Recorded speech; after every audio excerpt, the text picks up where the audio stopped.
Hey everybody, this video is called From Adam to Abraham, and tonight we're going to open a brand new pass-through study for the remainder of this spring, all the way up to probably right around the first day of summer. We're going to be starting this new study here through the book of First Chronicles.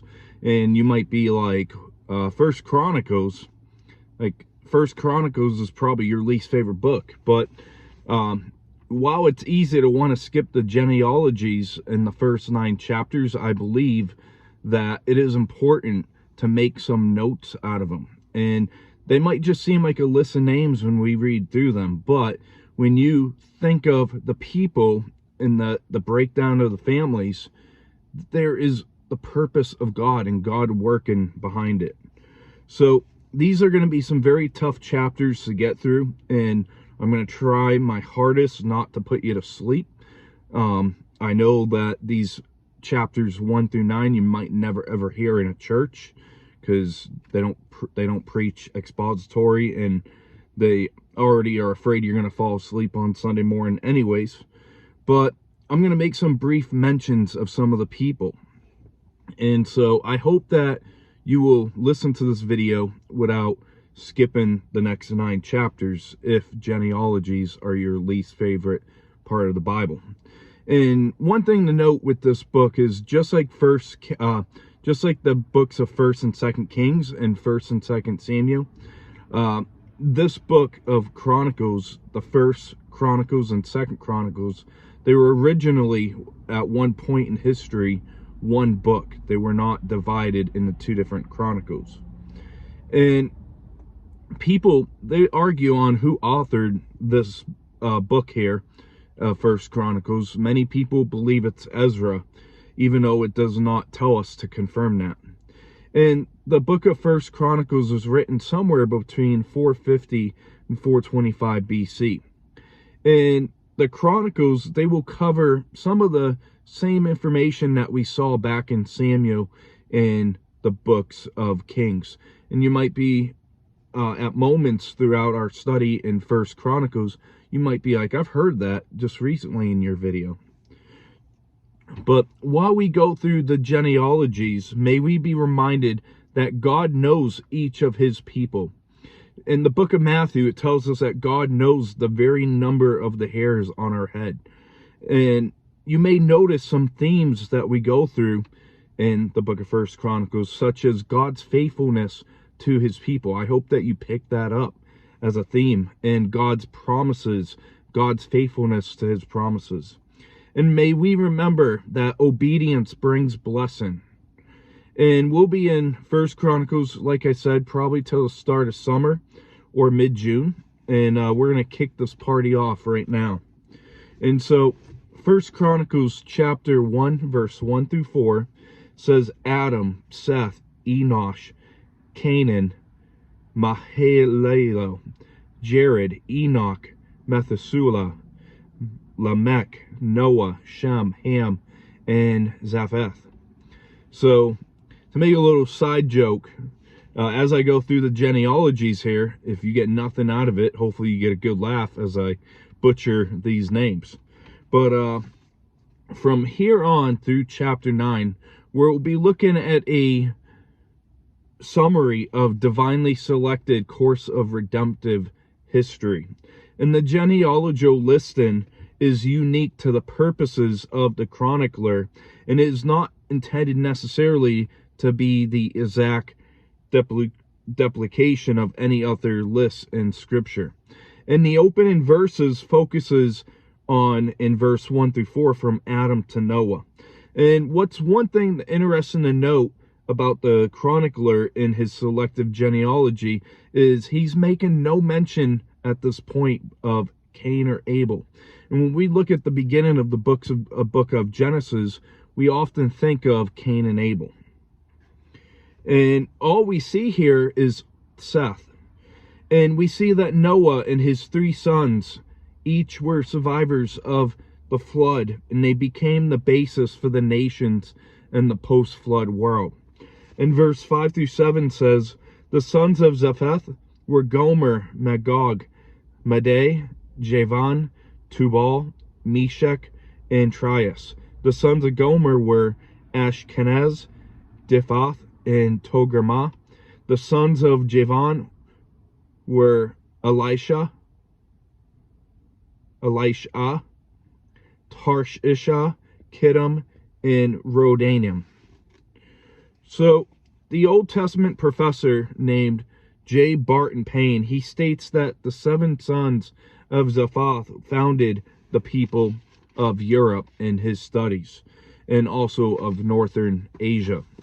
And from Javan came the Greek Ionia, and from Gomer came the ancient Cimmerians or Cimmerians of the Russia plains. From Media came the Medes and the Persians of Iran, and from Tubal and Meshech came the inhabitants of the Turkey plateau. And from Kittim and Rodanim were respectively the islands of Cyprus and Rhodes. In verse 8 through 16 says the sons of Ham were Cush, Mizraim, Put, and Canaan. The sons of Cush were Seba, Havilah, Sabta, Ramah, and Sabtecha. The sons of Ramah were Sheba and Dedan. Cush begot Nimrod. He began to be the mighty one of the earth. Mizraim begot Linum, Enanam, Lehabim, Naphtuhim, Patharusim, Casluhim, from whom came the Philistines and of the Caphtorim. Canaan begot Sidon, his firstborn, in Heth, the Jebusite, the Amorite, and the Girgashite, the Hivite, and the Archite, and the Sinite, the Arvadite, the Zarmarite, and the Hamathite. The sons, that's verse 17 there. But in verses 8 through 16, we're looking at the descendants of Ham, Noah's son. And they are the peoples who populated Africa and the Far East. And Cush's family divided into 2 branches. And some founded Babylon, such as Nimrod, while others found Ethiopia. And Mizraim is another way of the Bible is referring to Egypt. And Put refers to Libya. Canaan refers to the people who originally settled in what we think of Israel today and its surrounding regions. And the Philistines were sea people before settling in Palestine. So verse 17 through 27 says, the sons of Shem were Elam, Asher, Aphaxad, Lud, Aram, Uz, Hul, Gether, and Meshech. Aphaxad begot Shelah, and Shelah begot Eber. To Eber were born 2 sons. The name of one was Peleg, for in the days the earth was divided, and his brother's name was Zoktan. Zoktan begot Almodad, Shaleth, Hazamavath, Zerah, Haboram, Uzal, Dikla, Ebel, Abimeo, Sheba, Ophir, Havilah, and Jobab. All these were the sons of Zoktan. Shem, Arphaxad, Shelah, Eber, Peleg, Ru, Serug, Nahor, Terah, and Abram, who is Abraham. So we see here the descendants of Noah's son Shem. And Elam was the ancestor to the Persians people. Ashur was the father of the Assyrians. Lud was the father of the Lydians, who lived for the time of Asia Minor. And Aram was father to the Arameans, who we know as the Syrians. And Arphaxad was the ancestor to Abram and the Hebrews. And what I think is interesting to note here with the Chronicler is he included the nations that held Israel in exile, such as the Persians. And all the nations listed here were a part of God's plan from the beginning of time, like Israel, and those who held them in exile. And verse 2 was a region in Arabia, and that is where Job came from. And one thing to note is I don't think that Jobab was another name for Job, as some do, as their names are quite different when you look at the Hebrew. And Eber was the ancestor of not only Abraham, but also a number of other unsettled people in ancient history, such as Habaru and Aperus. And Peleg means divided, and he lived when the Lord divided or scattered the human race because of Babel in Genesis chapter 11. So we see a set of verses here of Noah's sons to Abraham. And verse 28 says, the sons of Abraham were Isaac and Ishmael. So we see the sons of Abraham, Isaac and Ishmael. And Isaac, you may recall, was the son of promise and covenant. And his birth was announced back in Genesis chapter 17 and 18, and life recorded in Genesis chapter 21 through 27. And Ishmael, he was born of Hagar. He was blessed as a son of Abraham, but he was not a heir to the promise of the covenant seen in Genesis 16 and Genesis 21. And verse 29 through 31 says, these are their genealogies. The firstborn of Ishmael was Nebajoth, then Kedar, Abel, Mibsam, Misha, Duma, Massa, Hadad, Tema, Zetur, Naphish, and Kedema. These were the sons of Ishmael. So we see the descendants of Abraham through Ishmael here. And these 12 sons of Ishmael developed 12 tribes and settled in the great northern desert of Arabia, and they became the Arab people. And God promised in Genesis 21:18 to make a great nation through Ishmael. Verse 32-33, now the sons born of Keturah, Abraham's concubine, were Zimran, Jokshan, Medan, Median, Ishbak, and Shu'ah. The sons of Zokshan were Sheba and Dedan. The sons of Median were Ephah, Epher, Hanok, Abida, and Eldah. All these were the children of Keturah. So verses 32-33, we're seeing the descendants of Abraham through Keturah. And back in Genesis 25, it tells us that she was Abraham's second wife, taken after the death of Sarah. And verse 34-42 says, and Abraham begot Isaac. The sons of Isaac were Esau and Israel. The sons of Esau were Eliphaz, Reuel, Jeush, Jalam, and Korah. And the sons of Eliphaz were Taman, Omar, Zephi, Gatam, and Kenaz. And by Timnah, Amalek. The sons of Reuel were Nahath, Zerah, Shammah, and Mizah.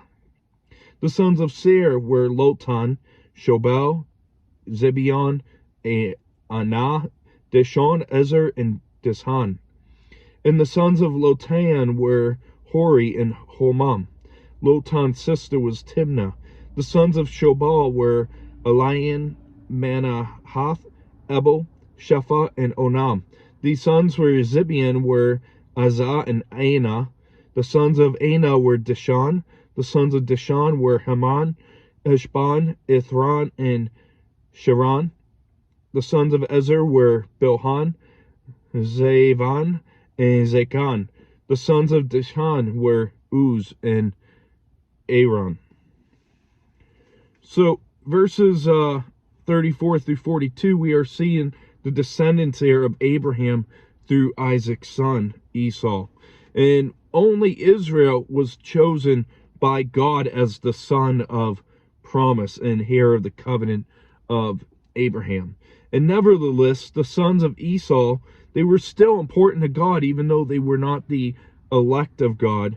And he had a place for their purpose in his eternal plan.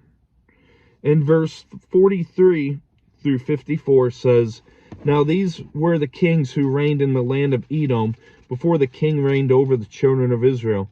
Bela the son of Beor, and the name of his city was Danhabah. And when Bela died, Jobab, the son of Zerah of Bozrah, reigned in his place. When Jobab died, Husham of the land of the Temanites reigned in his place. And when Husham died, Hadad, the son of Badad, who attacked Midian in the field of Moab, reigned in his place. The name of his city was Avith. And when Hadad died, Shamlah of Masrekah reigned in his place. And when Shamlah died, Saul of Rehoboth by the river reigned in his place. When Saul died, Baal-Hanan, the son of Achor, reigned in his place. When Baal-Hanan died, Hadad reigned in his place, and the name of his city Pe. His wife's name was Matabru, the daughter of Matred, the daughter of Mezahab. Hadad died also, and the chiefs of Edom were Chief Timnah, Chief Eliah, Chief Zetheth, Chief Aholibamah, Chief Allah, Chief Pion, Chief Kenaz, Chief Teman, Chief Mibzar, Chief Magdiel, and Chief Aram. These were the chiefs of Edom. So we came finally to a wrap at this chapter. 54 verses in this chapter. But we see here, between verses 43 through 54, the chiefs and the kings of Edom are listed. And we see that Esau's children settled in Edom, which was east and south, like to Israel. And they are included in the Arab nations. In the kingdom of Edom came the power before the kings of Israel. And you could say that the chronicler is reminding us that God's ways has their own timing and wisdom. And though Esau was rejected as the inheritor of the covenant of Abraham, this list of kings still shows, as well as Genesis 33 and Genesis chapter 36, that he was a blessed man. And Bela, Zobab, Zerah, and Husham may seem like a irrelevant blur when we read them. Maybe a lot of these names kind of just go over your head and you're kind of like, I'm happy you're finally over this chapter. But they have an important place in God's plan through the ages. And it reminds me, back when I was a child, teenager, I was fascinated with cemeteries. And I wasn't fascinated with cemeteries, to clarify, to play in the spiritual world, or, anything like emo, or not emo, or, goth, or Satanism, or whatever, some people might get fascinated, witchcraft, all that. I used to like to walk through some ancient cemeteries in my area that have people buried there from the 1700s and the 1800s. And one place specifically that I would walk is the Congregational Church in town that has a cemetery right behind its building. And you might think it's a weird place, but many times in our history, cemeteries were behind the church. Somebody that was a church member, when they passed, they would bury them outside and have their service after. But I remember as a teen when I walked through these cemeteries looking at the tombstones, and it spoke to me of the reality of death and time. And it wasn't really until my teenage years that it really clicked that, death and time is imminent. Like, death and time can come to an end anytime. Like, you could face death today. Time could end anytime. And theologian Frederick Meyer, he also commented on these verses. And he made a statement I really liked. This is an ancient gravestone, the name of past generations who were born and died. They loved, they suffered, they stormed and fought through the world. They are engraven on the solid slabs. But there is no inscription to record their worth or the merit, just names and nothing more. And when I used to walk through these cemeteries, some of the tombstones did have mention that it was an American Revolutionary, veteran, or someone that was killed in the Revolutionary War in the United States. And that might be on those tombstones, But those tombstones, they're very faded. If I didn't have good vision, I wouldn't be able to tell what was on them. That is how faded they are. So a couple hundred years after the fact, these tombstones are faded. And they're going to fade away just like everything else on this earth.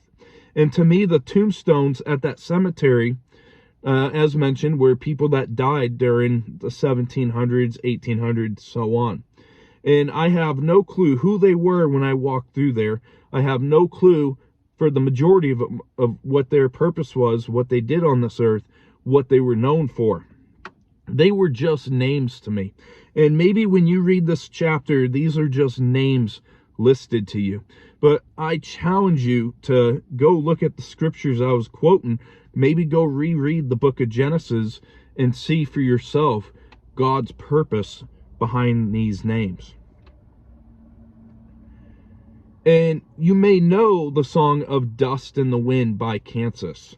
And I think of that song often. I think of how everything, just like Solomon stated in the book of Ecclesiastes, everything is fading away. Everything has, a purpose to it, but things are passing through.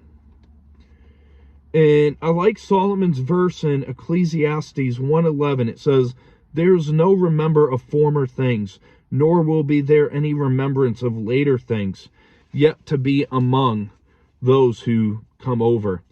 And so we see that the chapter, it closes without the mention of the name of God in the entire chapter. I don't know if you caught that or not. When you skip through these passages, this is one of the areas where you don't see God listed at all in it.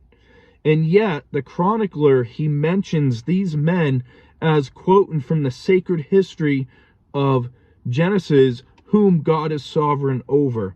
And God is the unspoken main character of this passage in this entire sweeping drama. And we see God's dealings with humanity in both creation and redemption. So to give you a quick wrap-up, the wrap-ups on the genealogies are going to be a little bit different than normal videos. I normally break it down to about a minute of what the key points are with this chapter. But today, we kicked off the study through the book of 1 Chronicles. Any other time I've gone through this book, I skip the first 9 chapters. And it's easy to skip through the genealogies. But we see that God is working through the genealogies. And today we looked at Adam through Abraham. And we should think of Adam here when God had called him out when he was hiding in shame. And we should ponder the blessings of God of the birth of Seth, providing a son to replace the one that was murdered and the murderer. And ponder God was walking with Enoch. And ponder that God was calling to Noah at the book of Genesis, and God called him to shut the door of the ark. And ponder God speaking to the sons of Noah and making his covenant with them. Ponder that God divided the earth at the Tower of Babel in the days of Peleg. Ponder the choosing of God of a Babylonian from an idol-worshiping family and using him greatly, named Abraham.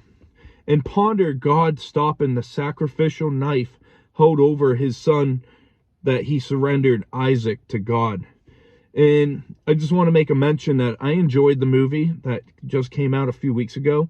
It's called His Only Son, and it's based off of Abraham's, bringing Isaac for the sacrifice to God. And if you get a chance to see it, I recommend to go see His Only Son. But we see God arranging the choice of Israel over his brother Esau, despite all fleshly efforts of man to do otherwise. We see in the chronicler's breakdown here, even God's sovereign election. And we saw God blessing Esau and his descendants as he promised to do. And that's going to wrap up today's video. We'll see you next as we're going to be looking at the descendants of Abraham and Judah. So I hope that you join us next for chapter 2 as we continue going through the genealogies for the next couple weeks. So God bless. We'll see you in our next video.